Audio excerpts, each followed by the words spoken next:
Už grotų man ne vieta. Aš karalienės korgis. Princas Filipas padovanojo mane karalieniai. Būdamas mažas šunytis, ne visada elgdavausi gerai. Bet buvau tikras karalienės numylėtinis. Reksi, parodyk savo pūkuotą pilvuką. Siaubingos manieros. Kaip gera. Esu toks populiarus, kad jos didenybė įsakė mano atvaizdu papuošti puodelius, telefonus, raktų pakabukus, rašiklius, kepuraitės, skėčius, tualeto šepečius. Labai įspūdinga. Jei jau esi toks kilmingas, tai kaip čia atsidūrė?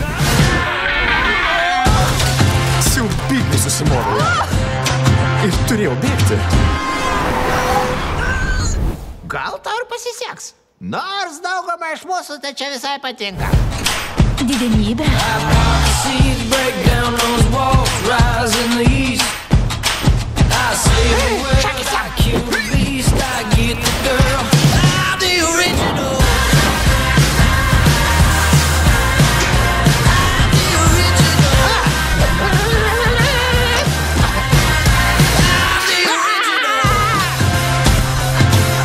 Hei, pasiruoškite. Karalienės korgis. Greitai kinuose.